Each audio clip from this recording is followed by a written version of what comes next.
Hey everybody, welcome to week 3. All right, now we're humming, right? We got through that full first week, which is week 2. Remember that week 1 was the abbreviated week. Week 2, that full first week. Now we're getting into the meat and potatoes, if you will, of the class. So we're focusing primarily, not exclusively, but primarily on Microsoft Office and what it offers people. And so that's going to start with Outlook. Now we're going to get into Word, Excel, and PowerPoint as well, but we're going to start with Outlook. Now this is part of the Microsoft Office 365 suite. That's kind of maybe the full term there, and you're going to be very, very familiarized with this by the end of this class.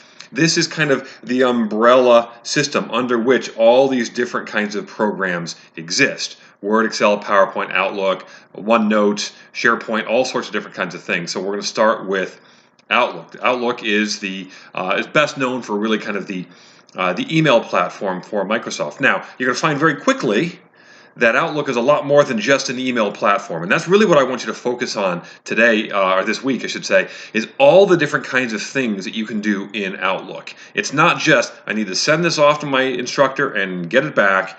What else can it do? There's lots of different functions there, and there are ways of using this email platform with other email platforms that you may use outside of Microsoft. Okay, so in this week's discussion board, we're going to give a scenario here in which you're kind of giving some advice to somebody about how to use Outlook, what kind of things should he or she focus on, things like that, and also how does one craft a good professional email, okay? How does it differ from, say, a text or something you're going to send to your mom or to your best friend or to your husband or wife or something like that. So that's going to be the week's discussion board. But make sure before you do that, you get into the lecture as well so you have a good solid understanding of what we're talking about when it comes to Outlook and all that it offers. So you've got the lecture, you're going to get through that. It's very, very informative, and it's, multimedia kind of stuff, so it's kind of cool as well.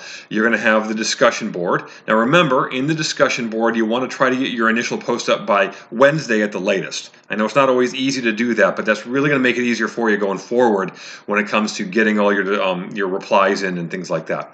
So the lecture, we're going to have the discussion board, and then there's two other things totaling 4 completely for this week. One is an Outlook reflection. So you did a OneDrive reflection last week where we talked about electronic file organization, things like that, and things look pretty good there. This one's going to be more specific to Outlook. And again, we're really kind of thinking about how do we take this knowledge that we have of Outlook and really apply it to something relevant, apply it to something in the real world, okay? And then we also have something called the check-in. The check-in is really easy. You get full credit if you do it. That's it. This is an opportunity for you to tell me how things are going so far. Are you feeling like you're kind of staying on pace with everything? Do you feel like you've fallen behind? Do you have questions? Do you have concerns? This is your opportunity to tell me what's working, what isn't working, and what I specifically can do to help you out. And I take those very seriously, so please spend some time going through that check-in and really give me a nice kind of honest self-assessment. As far as the reflection goes, make sure you're following the rubric there. You want to have at least 150 words. I have to make sure you have at least around 150 words there, so you have to be aware of that. And here's the key with these reflections, okay? You want to have something that shows me you have a clear understanding of what the topic is, and you can show me why it's relevant. So you marry the two of those things together, you're going to end up with a pretty good reflection. So tell me detail. Detail matters, okay? Whatever the topic is, this case is Outlook, it's detail. And then tell me, again, why it matters. What's the relevance of it all? How is this going to apply to your life or to your future career or what you're doing now in school or something like that? Put the two of those together. That's always the recipe for a really solid reflection. So that's what we've got in store for us. I'm going to have another video for you in the discussion board that gives you a little bit more detail there. But I'm very much looking forward to seeing what you all bring to the table this week. Thanks.